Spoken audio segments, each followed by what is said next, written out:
నమస్తే, welcome to Abhinav Bharat morning edition. నేను సుమబాల. ఈరోజు ఏపీలోని 2 పేపర్లలో వచ్చిన ముఖ్యమైన వార్తల్ని ఒకసారి చూద్దాం.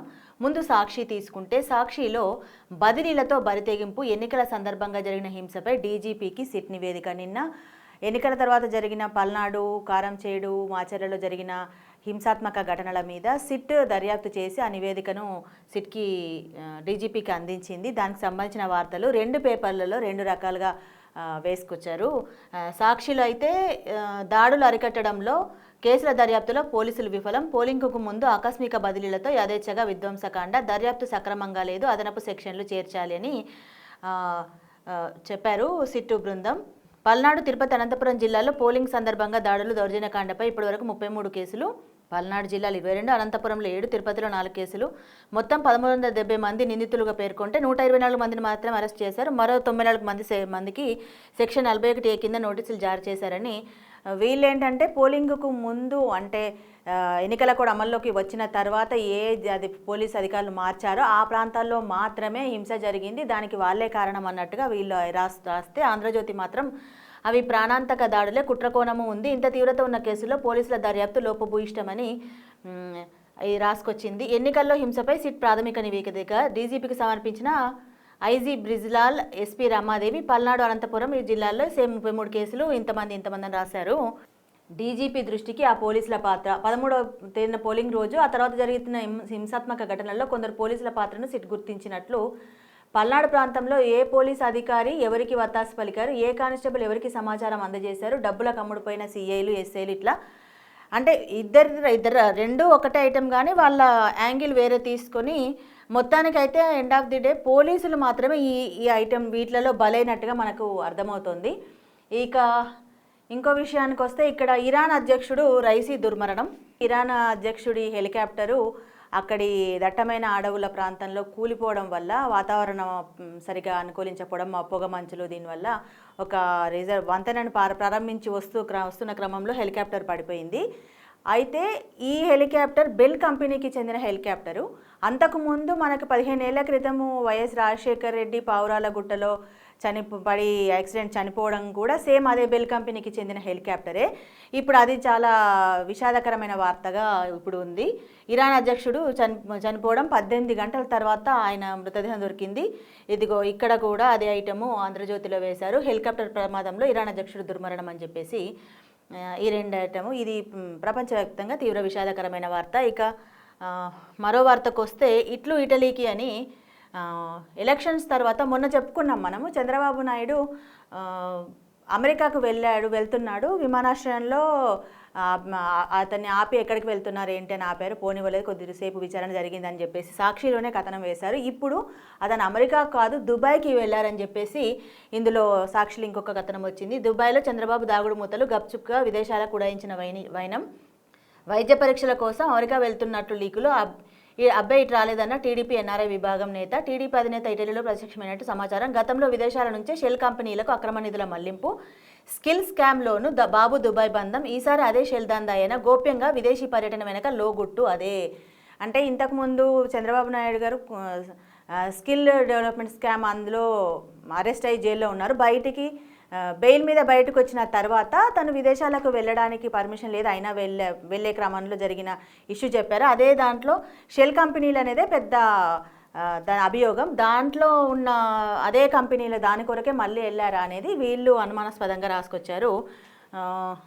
అందులో దీని గురించి ఏం లేదు. కానీ ఇక 5వ విడత, నిన్న దేశవ్యాప్తంగా 5వ విడత పోలింగ్ జరిగింది. 5వ విడత పోలింగ్లో 59.06% పోలింగ్ జరిగింది. 6 రాష్ట్రాలు, 2 కేంద్రపాలిత ప్రాంతాల్లోని 49 స్థానాల్లో పోలింగ్ కొంత స్వల్ప ఘటనలు తప్ప ప్రశాంతంగా జరిగింది అన్ని ప్రాంతాల్లో అని చెప్పేసి వీళ్ళు రాశారు. ఇక్కడ ఒకటి చూడండి, అక్కడ చంద్రబాబు మీద నెగిటివ్ వార్త వచ్చింది కదా, ఇక్కడ జగన్ మీద ఒక నెగిటివ్ వార్త. అనుభవించు రాజా, 5 ఏళ్లలో జగన్ ఇష్టారాజ్యం అని చెప్పేసి ఒక వార్త వేశారు. 60 నెలల్లో కేవలం 50 కేబినెట్ భేటీలు, అప్పుడు మాత్రమే సచివాలయ సందర్శన. తాడేపల్లి ప్యాలెస్ నుంచే పాలనంతా. చంద్రబాబు హయాంలో 108 భేటీలు, విధిగా సచివాలయం డ్యూటీ. అంటే జగన్ ఈ 5 ఏళ్ల పాలనలో ఎప్పుడు సెక్రటేరియట్కి వచ్చి అక్కడ మీటింగులు పెట్టడం కానీ, మంత్రులతో ఎమ్మెల్యేలతో సమావేశాలు పెట్టడం కానీ, అధికారులతో సమావేశాలు పెట్టడం కానీ, పాలన గురించి దృష్టి పెట్టడం కానీ ఏమీ చేయలేదు. అంతా పరదా ముఖ్యమంత్రిలాగా ఉండిపోయాడు అనేది ఒక పెద్ద అభియోగం, అది ఆరోపణ ఉంది. ఆ ఆరోపణకు తగ్గట్టుగానే వీళ్ళు ఐటమ్ వేసుకొచ్చారు. అనుభవించు రాజా 5 ఏళ్లలో జగన్ ఇష్టారాజ్యంగా అధికారం ఉన్నప్పుడే అనుభవించాలన్నట్టుగా చేసుకొచ్చాడనేది ఈ ఐటము. ఇక సేమ్ ఇక్కడ 60% పోలింగ్ జరిగిందని 5వ దశలో నిన్న జరిగిన ఎలక్షన్స్లో ఇంకొక ఐటమ్ వేశారు. ఇక ఎవరికి ఎన్ని సీట్లు అని ఒకటి ఏంటంటే, అభ్యర్థుల లెక్కలు, పార్టీల విశ్లేషణలు, ఇప్పటికే సర్వే బృందాల నివేదికలు, వాటిపై సమాలోచనలు, విదేశీ పర్యటనకు ముందు బృందాలతో బాబు సమీక్ష, కూటమికి 115 రావచ్చని ఓ అంచనా, 136 దాటొచ్చని మరో విశ్లేషణ, పోటాపోటీ అంటున్న వైసీపీ టీంలు, తమ మద్దతు కీలకం అంటున్న బీజేపీ. ఇట్లా అంటే ఎలక్షన్స్ తర్వాత, ఏపీలో ఎలక్షన్స్ తర్వాత ఎప్పుడు ఎక్కడ జరగనంత సస్పెన్స్ అయితే కొనసాగుతుంది. ఎవరికి వారే మాకు ఇన్నొస్తే అని చెప్తున్నారు. కానీ ఒక రోజేమో కూటమి అధికారంలోకి వస్తుందని చెప్పేసి బాగా వైరల్ అవుతుంది. ఇంకొక రోజేమో వైసీపీ మళ్ళీ అధికారంలోకి వస్తుందని చెప్పేసి బాగా టాక్స్ వస్తున్నాయి. అసలు ఎవరు ఏంటి ఎలా వస్తాయి అనేది తెలియని పరిస్థితిలా ఉంది. దీంతో బెట్టింగులు కూడా బాగా జరుగుతున్న క్రమంలో వీళ్ళు దీనికి సంబంధించి ఎవరికి ఎన్ని సీట్లు వస్తాయని ఒక ఐటము వేసి అసలు ఎట్లా జరుగుతుంది ఏందనేది ఒక ఫాలోఅప్ స్టోరీ లాగా వాళ్ళు వేసుకొచ్చారు. మస్తు మజా. హైదరాబాద్ వ్యాపారి బర్త్డే సందర్భంగా బెంగళూరులోని ఫామ్ హౌస్లో రేవ్ పార్టీలో ఏపీ రాజకీయ సినీ ప్రముఖులు, విమానాలలో తరలించిన నిర్వాహకులు, అర్ధరాత్రి దాటిన తాగేసి చిందులు. 75% పైగా ఏపీ తెలంగాణ వాసులే. కన్నడ సీరియల్ నటులు, మోడల్ సైతం భారీగా డ్రగ్స్ స్వాధీనం, 5గురిపై కేసు. పార్టీ వద్ద మంత్రి కాకాని స్టిక్కర్ ఉన్న వాహనం. టాలీవుడ్లో మళ్ళీ ప్రకంపనలు. దీనికి సంబంధించి నిన్నటి నుంచి బాగా వైరల్ అవుతుంది. ఇది సాక్షిలో మెయిన్ పేజీలో అయితే ఇదేమీ కవర్ చేయలేదు, కానీ ఆంధ్రజ్యోతిలో చేశారు.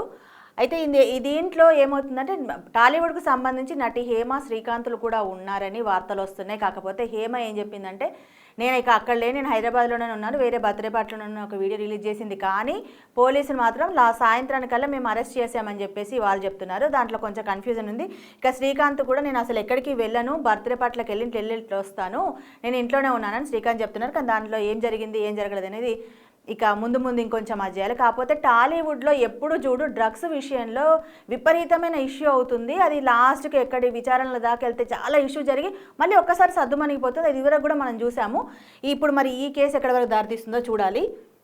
ఇక ఆంధ్రజ్యోతిలోకి వచ్చేసరికి ఇక్కడ ఒక ఐటమ్, ఒక ఇంట్రెస్టింగ్ ఐటమ్, అంటే ఇప్పుడు బాగా వైరల్ అవుతున్న ఐటమ్కి సంబంధించి ఇచ్చారు. ఏకపక్షంగా భూ రికార్డుల్లో పేర్ల మార్పు కుదరదు, రెవెన్యూ తీరును తప్పుపట్టిన హైకోర్టు. ఎన్నో వ్యాజ్యాలు వస్తున్నాయని ఆందోళన, భూ యజమానులకు నోటీసులు ఇవ్వాలి, వారి వివరణ తీసుకున్నాకే ముందుకు వెళ్ళాలని ఆదేశాలు. ఇది ల్యాండ్ టైటిలింగ్ యాక్ట్కి సంబంధించిన గొడవల్లో భాగంగా హైకోర్టు చెప్పిన తీర్పు. దీన్ని హైకోర్టు తప్పుపట్టింది. దాని గురించి ఇంకా జరగాల్సింది. ఇక చివరగా ఒక ఐటము, అంటే అందరికీ కూల్గా అనిపించే ఐటమ్, విస్తరిస్తున్న నైరుతి, 3 రోజులు తేలికపాటి వర్షాలు. నైరుతి ఋతుపవనాల విస్తరణ కొనసాగుతుంది. ఇవి రానున్న 2 రోజుల్లో ఆగ్నేయ అరేబియా సముద్రం ఇట్లా వస్తుంది కాబట్టి 3 రోజులు వర్షాలు పడే అవకాశం ఉంది తెలుగు రాష్ట్రాల్లో అని చెప్పేసి ఐటమ్. సేమ్ ఐటమ్ రేపు బంగాళాఖాతంలో అల్పపీడనం 24 కల్లా వాయుగుండంగా మార్పు, 25న ఒడిశాలో తీరం దాటే ఛాన్స్, తుఫాన్గా మారేందుకు అవకాశం అని చెప్పేసి, దాంతోపాటు నేడు రేపు సీమ ఉత్తరాంధ్రాల్లో వర్షాలు అని చెప్పేసి ఒక కూల్ ఐటమ్ ఒకటి వచ్చింది. ఇవి ఇవాల్టి వార్తలు. రేపటి మార్నింగ్ ఎడిషన్లో మళ్ళీ కలుద్దాం. నమస్తే. నాయకులారా, మీ పనితనం మీ అధినాయకులకు తెలియజేయాలనుకుంటున్నారు. ప్రజలారా, మీ సమస్యలను మీ నాయకులకు తెలియజేయాలనుకుంటున్నారు. ప్రజా సమస్యల పరిష్కార వేదిక మీ అభినవ్ భారత్.